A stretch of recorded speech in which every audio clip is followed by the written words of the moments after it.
Lovely morning. I'm really glad to be in a place like this on a morning like this one. There's a meditation that we do sometimes at Volusia Buddhist Fellowship meetings and retreats. It's called Tonglen, and that's a Tibetan word. I'm not a Tibetan Buddhist, but I learned this one about 10 years ago. It goes back a couple thousand years or more. And in this meditation, different people arise in your mind's eye, and as you do, you sort of change places with them, sort of the way Thich Nhat Hanh was talking about in that poem, changing places with tyrants and that sort of thing. As you do this, you imagine their suffering and their stress, and you imagine yourself breathing it in, which is kind of a counterintuitive thing to do.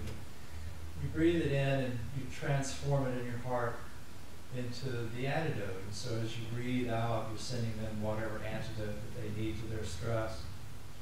So if you know someone who's angry or depressed or whatever, for example, you imagine yourself accepting that anger or depression, like you're relieving them of it. And then you breathe it out with friendship, joy.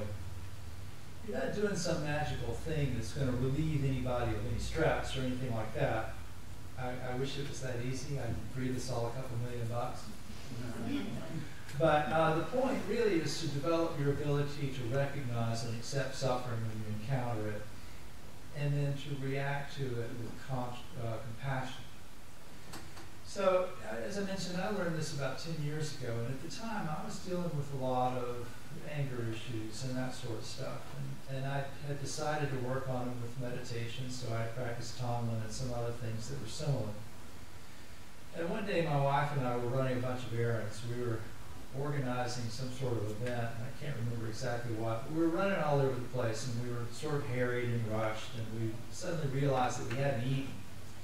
And so we decided to stop at Popeyes because it was on the way where we were going. And there was this guy behind the counter who's a middle-aged guy, about my age, and he was a little brusque. And so I told him I wanted a 2-piece spicy white meat with fries. And then he crosses his arms and he leans back and he looks at me like I just said the stupidest thing he'd ever heard in his life. And he said, "You want a number 3. How would you expect me to get it right if you order it that way?" Well, this kind of thing was one of those hot button anger issues that I was talking about. So I started feeling the heat rising up my neck, you know. And then all of a sudden, something happened. There was this little shift, and I suddenly saw his suffering. I saw the way his feet felt. I saw his fatigue. I saw his frustration at being a middle-aged guy working in a fast food restaurant. And so I see this coming at me as a sort of black smoke, and so I just sort of breathed it in. And as I breathed out, I imagined white light coming out from my heart and taking in ease, freedom, comfort. And so I just smiled, and I said, "Yeah, okay, I'll have a number 3. Well, I thought my wife was going to pass out. So we got into the car, and she said, "Well, that was not typical of you." She said, "You must have started, did you do Tonglen or something while you were there?" And I said, "Yeah, as a matter of fact, I did." She knew enough about what I was doing, and she had seen that shift in my awareness. And so she knew that that's what had happened. You know, Buddhists and Buddhism get some criticism sometimes because we apparently emphasize inner peace a lot. And you can look at a Buddhist monk meditating out in the forest, and that kind of can seem a little selfish. You know, it can seem really self-serving to be sitting there cultivating your own inner peace when there's hunger, injustice, oppression in the world. And there's a movement called Engaged Buddhism that seeks to address that. And the idea was introduced by Thich Nhat Hanh, who wrote that poem that we had earlier. And at the time, this term engaged Buddhism meant something very specific to him. But I think we can look at it in a little bit larger context of engaged spirituality and what it means to be engaged, not only with causes like injustice, poverty, and things like that, but also to consider what it means to be engaged with our lives and with others around us and with our spirituality itself. And so I started thinking about this idea of engaged Buddhism, or engaged spirituality, in terms of three things. And first, there's engaging with your own mind. And then there's engaging with your life and your spirituality and how those things interrelate.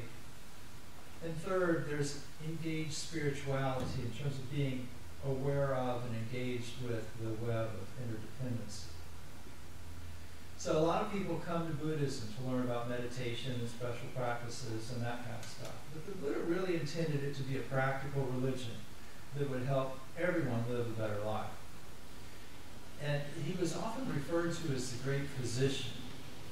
It is basically treating the disease of human suffering.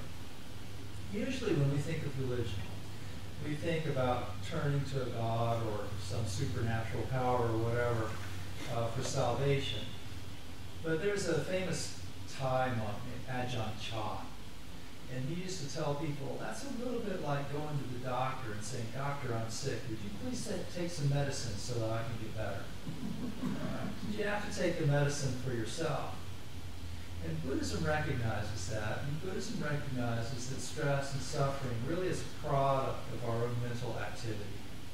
And so the Dharma, the teachings of the Buddha, the path that the Buddha left, can be considered sort of like a wellness program for the mind.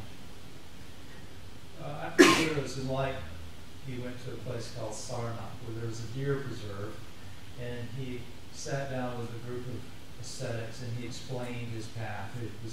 Explain what he found, and he talked about the Eightfold Path. And it's kind of helpful to break this Eightfold Path down into three kinds of training. So just like if you wanted a healthier body, you might eat healthier food, you might cut out bad habits like smoking, drinking too much or whatever, and you start doing some exercise. And so similarly, this wellness program for the heart involves training the mind in three ways. So first, you come to see how your views and beliefs create stress or happiness. And then you work to let go of the ones that create stress, and you work to cultivate the things that lead to happiness. And then second, we train in speaking and acting and working in ways that reflect compassion toward others. So when Buddhists commit to the Buddhist path, we take some vows to refrain from killing and stealing and harmful speech and things like that. But these things aren't commandments. Nobody says you can't do this. We say we want to move toward liberation. We want to make spiritual progress, so we vow to try to do these things. And then finally, we use our mental effort, mindfulness, and concentration to keep us going in the right direction towards spiritual progress. None of these things stands alone. They really all support one another. Just like if you improved your diet and quit smoking and started exercising, those things would all work together to support your better health. And it's the same thing with this. They work together. You can't work on just one of them. But a big part of it is what goes on in your mind and how that interacts with things. And the Buddha had a son named Rahula. And Rahula was born shortly before the Buddha, before he was a Buddha, before Siddhartha decided to go and seek enlightenment. And then after his enlightenment, he went back home, and Rahula came and ordained. He became a monk at the age of 7. And when the Buddha started his instruction, started teaching him how to practice, he started out by talking about the value of reflection. He showed him a mirror, and he said, "What's a mirror for?" And Rahula said, "It's for reflection." And the Buddha said, "Well, when you're doing something, or you're speaking, or you're thinking, stop and reflect. This thing I'm doing, saying or thinking, does it cause me harm? Does it lead to harm for others? And if so, stop doing it." So basically saying, so first you have to understand what's harmful and what's not. And then you have to resolve to do what's helpful and not do what's harmful. And then you need mindfulness. You need to engage your mind in the process of keeping you on track. There's an old story.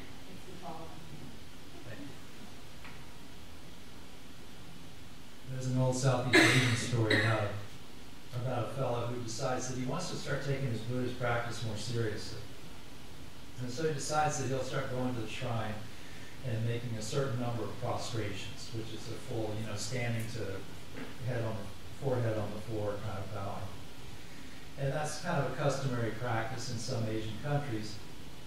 And so one day he's doing this, and doing these prostrations, probably 108 of them. That's kind of the thing you do. And this old monk comes along, and he's watching him. And he says, doing prostrations, that's all well and good, but maybe you should practice the Dharma. Maybe you should practice Buddhism. So the guy thinks about this, and the monk leaves, and after he finishes prostrations, he goes, well, I wonder, he said, maybe this monk must mean that I should study the teachings. Maybe I should read the scriptures. So he starts going to the temple, and he starts pouring through the canonical text. The Buddhist Bible is about 18 feet wide of books. So he's pouring through this stuff. And this old monk comes along, and he looks at it and says, studying these scriptures, that's all well and good, but maybe you should practice the Dharma.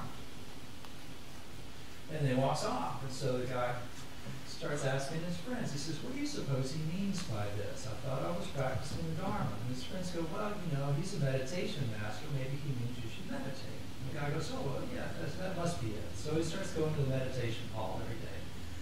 And he starts sitting there and, meditating for increasing periods every day. And so one day he opens his eyes after a meditation session. The old monk's standing there looking at him, and you can guess what he said. Meditation is all well and good. Maybe you should practice the Dharma. And the guy says, he's very frustrated now. He goes, practice the Dharma, practice the Dharma. What do you mean by practice the Dharma? And one of these days I'm going to come up with a really good punchline for this story. But what he says is, well, you should learn how your ego is clinging to things, and you should give up the stuff that your ego is clinging to that's keeping you stuck, that's keeping you from making spiritual progress. But the other point of this story is that Buddhist practice and spiritual practice is not something it's not some special practice that you do at a shrine or a temple. It really means how you're living your life and what you're doing with it. So you could say that to have an engaged spirituality means using mindfulness to stay present with your life moment by moment and seeing whether it's leading to stress for yourself and others or not. So going back to my earlier comments about that practice of atonement, you don't meditate like that so that you become a good meditator. You do these kinds of things so that when you encounter someone suffering, you recognize it as suffering, and then you react with compassion. So you engage your mind by becoming aware of what's going on in your mind, and then you use that awareness to engage in the world, whether that's in a church or in a meditation hall or in line at a fast food restaurant. So in Bright Dawn, my ministry tradition, we practice the way of oneness. And we acknowledge our oneness with all beings, very much in our sense of community and life. So a lot the way you talk about the web of interdependency. And I'm going to read a passage from a book called Ethics of Enlightenment. And it's by a Shin Buddhist priest named Ronald Nakasone. But I think it'll resonate with you. He says, what affects one member in this community affects me. Since all beings are inextricably bound together, what affects one link in this communal web affects everyone. Tug one strand and the whole web vibrates. The idea of an interdependent universe means that the dignity of humanity rises and falls with individual actions. Ultimately, as Buddhists, we come to understand the universe to be an expression of the karma of a universal goodwill that labors unceasingly to lead all beings to spiritual ease. And I love this phrase, karma of universal goodwill. Karma just means action. So it means action that comes from a place of love and care. And it benefits everyone. So once you begin to see yourself as this instrument of karma, of universal goodwill, then the natural extension of that would be to let your compassion manifest as a social action. The Buddha was kind of a social activist himself. He encouraged others to practice not only for their own benefit, but for the benefit of everyone. And he pointed out that to protect yourself by developing virtue, the way I talked about earlier, is to protect others. So it's like an act of generosity. And so engage spirituality would mean conscientiously choosing day-to-day actions that give freedom from danger and oppression to ourselves and to others. So if there's oppression, we can try with our speech, with our actions, and livelihood to not help an oppressor grow stronger. And when we can, to right the wrongs that we see.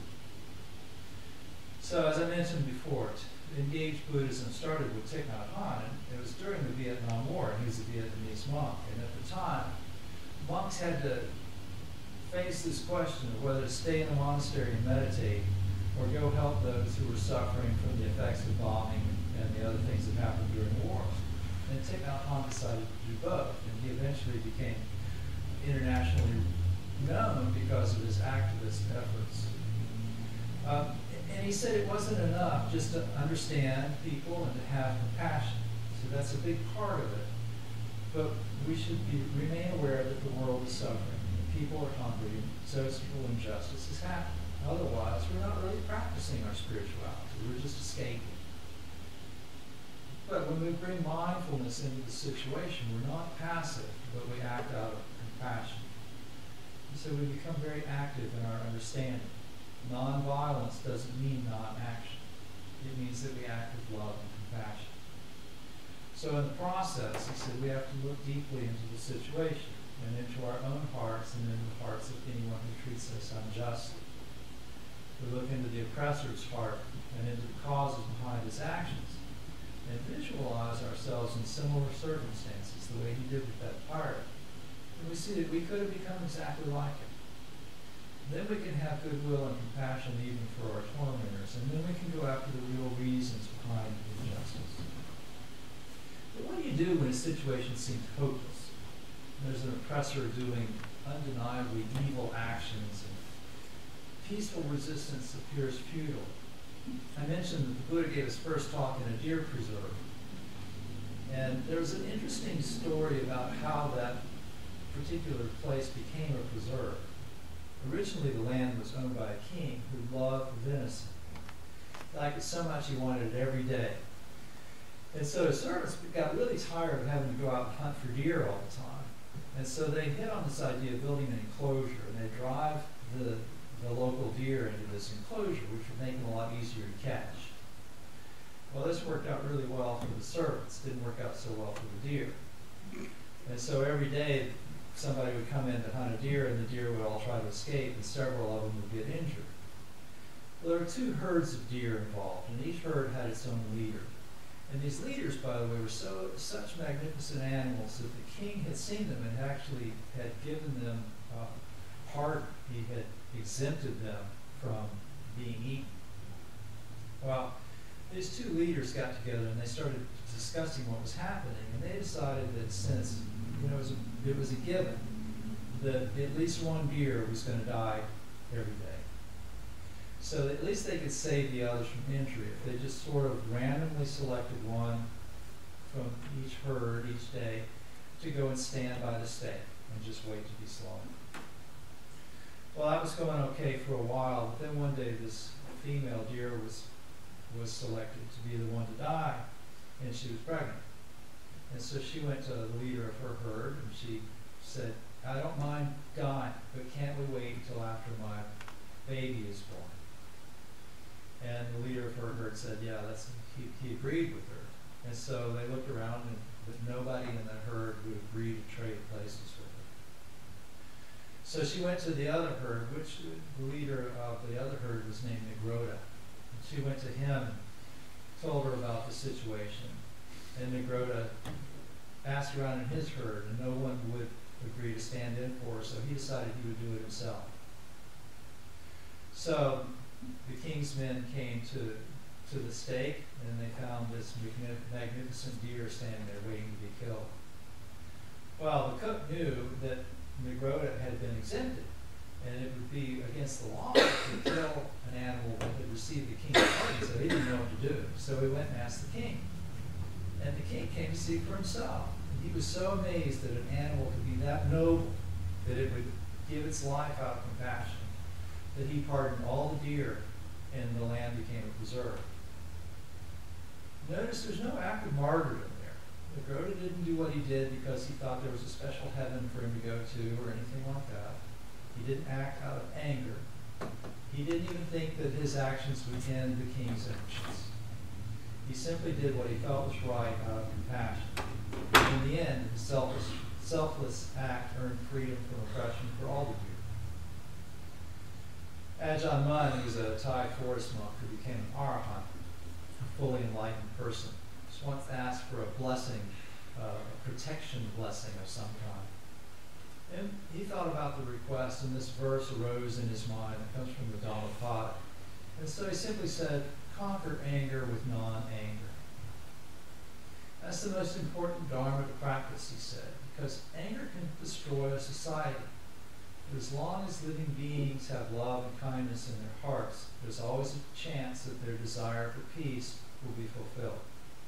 Without love and kindness, even with all the material comforts in the world, our lives are devoid of genuine peace and happiness. So I suggest that we be engaged, but that we develop Ajahn Mun's protective blessing every chance we get, learn to conquer anger with non-anger, conquer oppression with non-oppression. Of course, we're only human, and it's a complicated world, and we're going to fail sometimes. But we can always look into our heart and let our heart